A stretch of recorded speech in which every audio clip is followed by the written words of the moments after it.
Hello friends. JSSC के द्वारा PGT का रिस्पॉन्स शीट जारी करने के बाद कट ऑफ की चर्चा काफ़ी ज़ोरों शोरों से हो रही है और हमने भी फिजिक्स के कट ऑफ को लेकर के एक वीडियो बनाया था।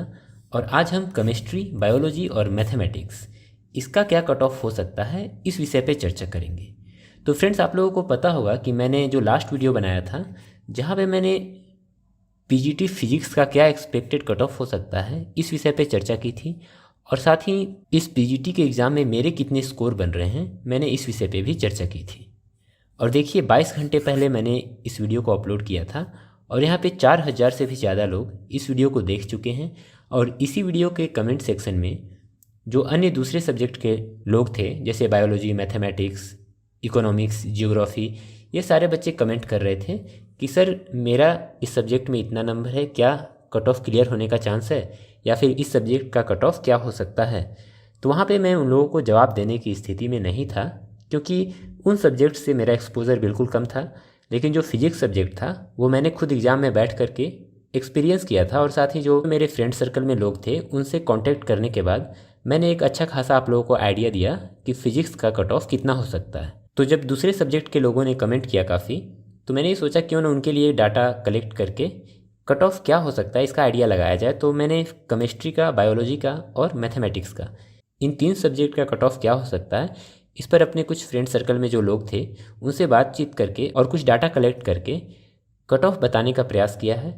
तो चलिए देख लेते हैं कि इन सब्जेक्ट्स के पीजीटी के एक्सपेक्टेड कट ऑफ क्या हो सकते हैं।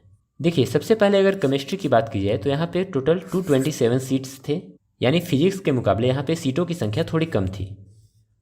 और यहाँ पे जनरल कैंडिडेट के लिए 92 सीट्स रखे गए थे। तो इनका जो कट ऑफ है वो 115 क्वेश्चन के आसपास होना चाहिए। इसमें आप प्लस माइनस 5 लेकर के चल सकते हैं कि 110 से लेकर के 120 क्वेश्चन जिनके सही हो रहे हैं वे पूरी तरह से सेफ़ हैं कि डॉक्यूमेंट वेरिफिकेशन के लिए उनका सिलेक्शन हो जाना चाहिए। और देखिए, साथ ही जो रिजर्व सीट हैं उनकी संख्या मैंने यहाँ पे बता दी है। जैसे ईडब्ल्यूएस में 26 सीट रिजर्व थे, ओबीसी में BC1 के लिए 19 और BC2 के लिए 5 सीट्स थे, एसटी के लिए 61 सीट और एससी के लिए 24 सीट।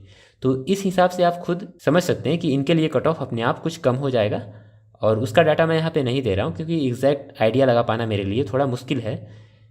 तो आप 115 क्वेश्चन जनरल कैंडिडेट के लिए मान के चल सकते हैं, केमिस्ट्री का कट ऑफ इतना हो सकता है। और अगर सबसे कम कट ऑफ की बात की जाए तो एसटी कैटेगरीज के जो बच्चे हैं उनके लिए ये कट ऑफ सबसे कम होगा क्योंकि इनके सीट्स की संख्या काफ़ी अधिक है। तो अगर ये बच्चे 80 से 90 क्वेश्चन भी सही कर रहे हैं तो इनका पूरा चांस है कि इनका सिलेक्शन हो जाएगा। तो ये हो गई केमिस्ट्री सब्जेक्ट की बात। अब चलिए आगे बढ़ते हैं, बायोलॉजी में देख लेते हैं। यहाँ पे टोटल 218 सीट्स थे।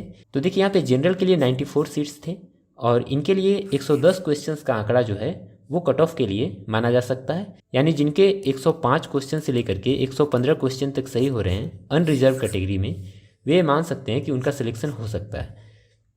फिर देखिए, ईडब्ल्यूएस के लिए 22 सीट्स, ओबीसी में BC1 के लिए 23 सीट और BC2 के लिए मात्र 2 सीट यहाँ पे रिजर्व किए गए हैं। तो आप समझ सकते हैं कि अगर आप BC2 के हैं तो आपका कट ऑफ थोड़ा सा हाई जा सकता है। अगर आप BC1 कैटेगरी से बिलोंग करते हैं तो आपका कट ऑफ थोड़ा लो हो सकता है। वैसे ही एसटी के लिए 55 सीट्स हैं। तो जिन स्टूडेंट्स के 80 to 90 मार्क्स हैं वे भी ये एक्सपेक्ट कर सकते हैं कि अगर वो एसटी कैटेगरी से हैं तो उनका सिलेक्शन हो सकता है। फिर एससी के लिए 22 सीट्स रिजर्व हैं। तो जो बायोलॉजी हो गया इसका आप एक्सपेक्टेड कट ऑफ 110 क्वेश्चंस के आसपास मान सकते हैं। अब देखिए, मैथमेटिक्स की बात कर लेते हैं। तो मैथमेटिक्स में काफ़ी कम सीट, केवल 185 सीट्स थे। फिर भी मैंने इसका कट ऑफ लो रखा है। ऐसा इसलिए है क्योंकि मैंने जिन बच्चों से बात की उनका ये मानना था कि मैथमेटिक्स में बहुत सारे ऐसे क्वेश्चन हैं जो अभी भी डाउटफुल हैं, मतलब उनका कोई करेक्ट आंसर नहीं आ रहा है, और जो फाइनल आंसर की जारी किया गया है उनमें उसे गलत बता दिया गया है। यानी जो क्वेश्चन का लेवल था वो थोड़ा टफ माना जा सकता है मैथ्स के लिए, खासकर वैसे बच्चे जिनका एग्ज़ाम दूसरे दिन हुआ था। जैसे 2 दिनों में मैथमेटिक्स का टोटल एग्ज़ाम हुआ था, तो सेकेंड डे में जो बच्चे एग्ज़ाम दे रहे थे उनका ये कहना है कि उनका क्वेश्चन का लेवल थोड़ा हाई था, इसीलिए यहाँ पे जो कट ऑफ है वो कम जाने की संभावना है। तो मैंने 105 क्वेश्चंस जनरल कैंडिडेट के लिए मान के चल रहा हूँ मैं कि उनका कट ऑफ इतना जा सकता है। साथ ही ईडब्ल्यूएस के लिए 25 सीट्स यहाँ पे रिजर्व हैं, तो आप इसमें 5 नंबर माइनस करके चल सकते हैं। ओबीसी में BC1 के लिए 15 और BC2 के लिए 5 सीट्स हैं, एसटी के लिए 50 सीट हैं। तो वही बात है, अगर आप 80 से 90 क्वेश्चन यहाँ भी सही कर रहे हैं तो एसटी कैटेगरी से आपका सिलेक्शन होने का पूरा चांस है। फिर एससी में 19 सीट्स रिजर्व हैं। तो अगर आपके 90 से 95 क्वेश्चन सही हो रहे हैं तो आप मान सकते हैं कि SC कैटेगरी से आपका सिलेक्शन हो सकता है। तो ये हमारा मैथमेटिक्स सब्जेक्ट का एनालिसिस हो गया। तो फ्रेंड्स, अब आपके लिए एक काम है कि नीचे कमेंट सेक्शन में आप अपना मार्क्स और आपका किस दिन एग्ज़ाम था वो ज़रूर कमेंट करें, ताकि जो अन्य बच्चे हैं वो समझ सकें कि लोगों के जो स्कोर हैं वो कितने आ रहे हैं।